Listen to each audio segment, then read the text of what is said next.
we have confirmed 42 new cases of COVID-19.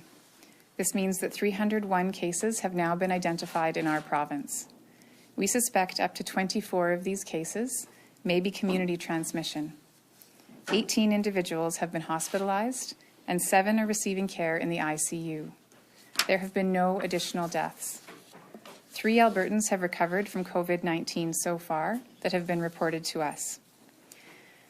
I would like to take this opportunity now to update you on the investigation into the Edmonton bonspiel with Western Canadian physicians and other healthcare workers that occurred March 11th to 14th.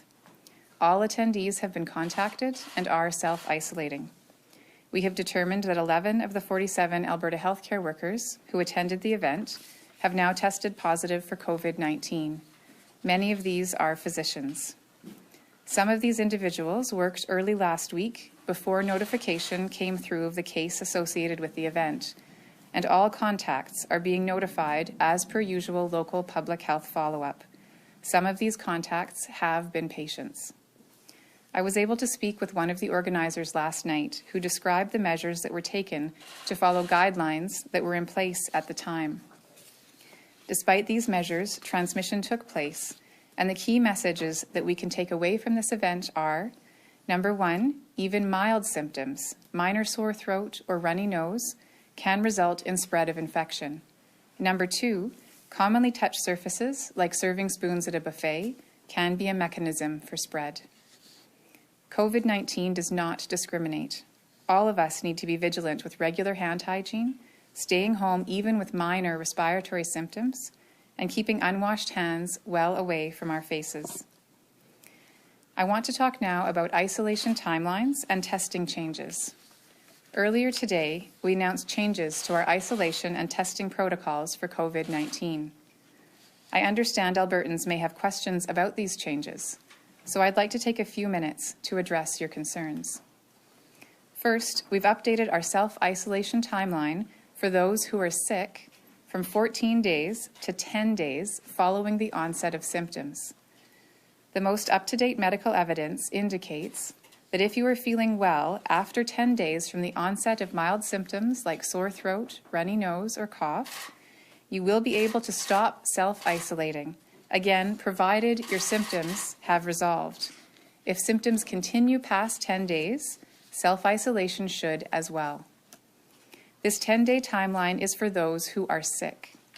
For those who are well and have had an exposure of concern, such as travelers returning from outside of Canada or those who have had close contact with a confirmed case, they will still need to self-isolate for 14 days upon their return or after their last exposure as a precaution. Should they start to experience symptoms, they must also follow the same 10-day guideline.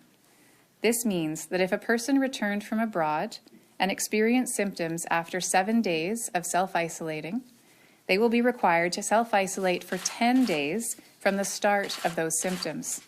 In this example, that would mean their total time in self-isolation, assuming their symptoms resolve by 10 days, would be 17 total days.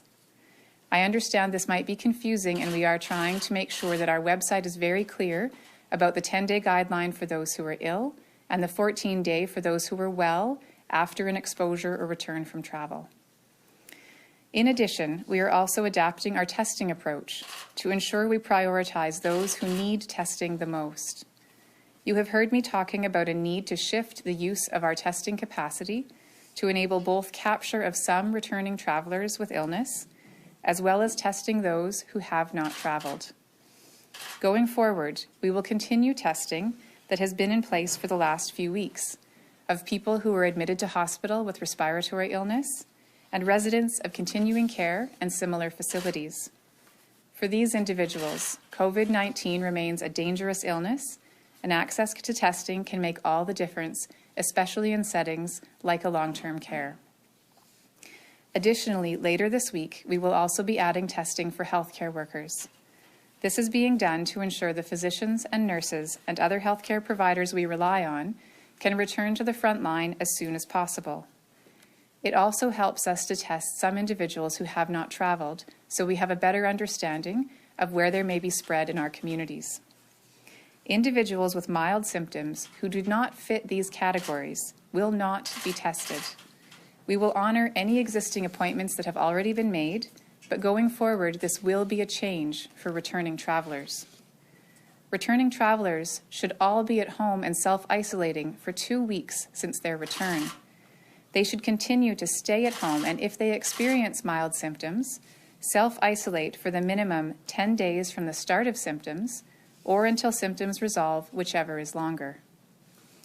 This new approach, which has been adopted in other provinces, reflects the fact that the number one thing you can do if you have mild symptoms isn't to get tested. It is to stay home and self-isolate away from others.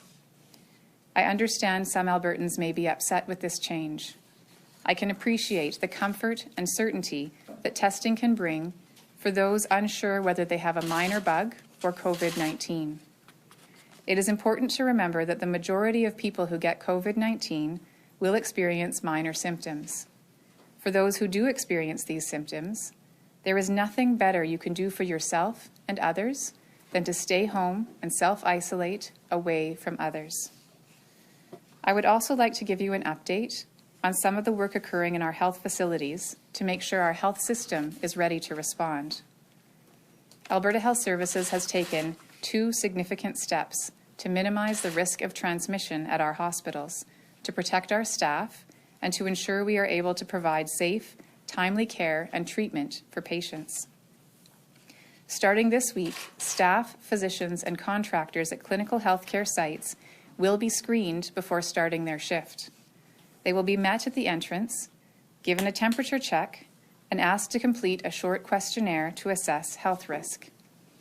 Any employee deemed not fit to work will be asked to return home and told to self-isolate.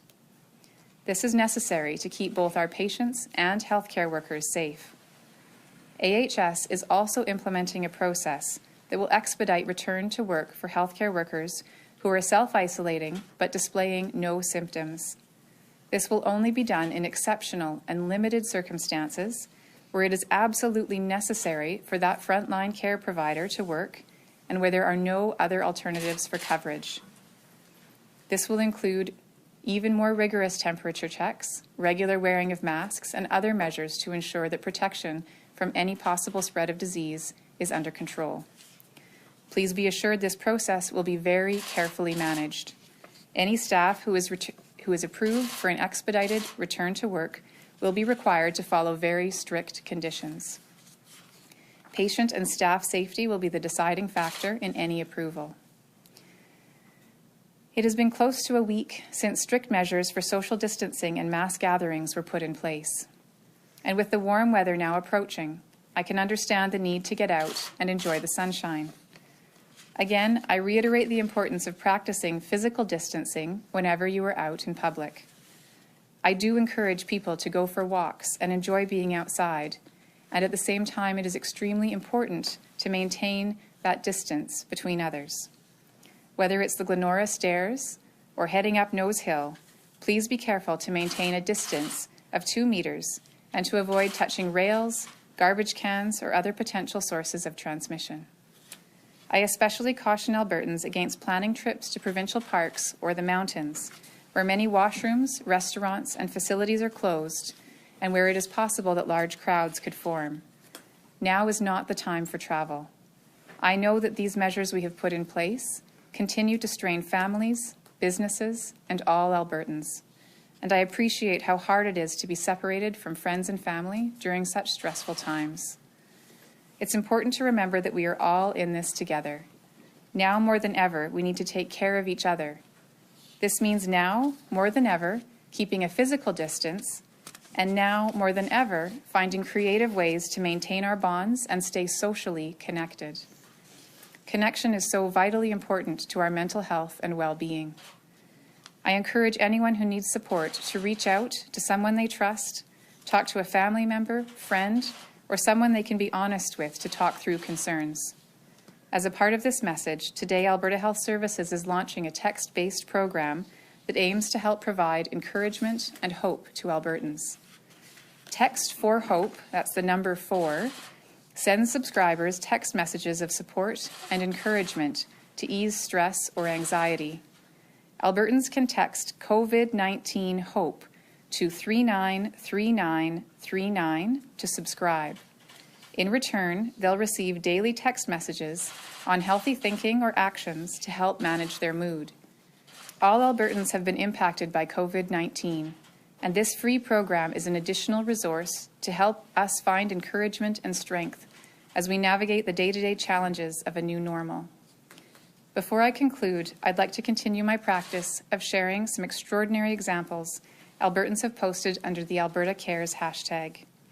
Every act, those big or small, lifts us up as a province and demonstrates how quickly Albertans take action to care for one another.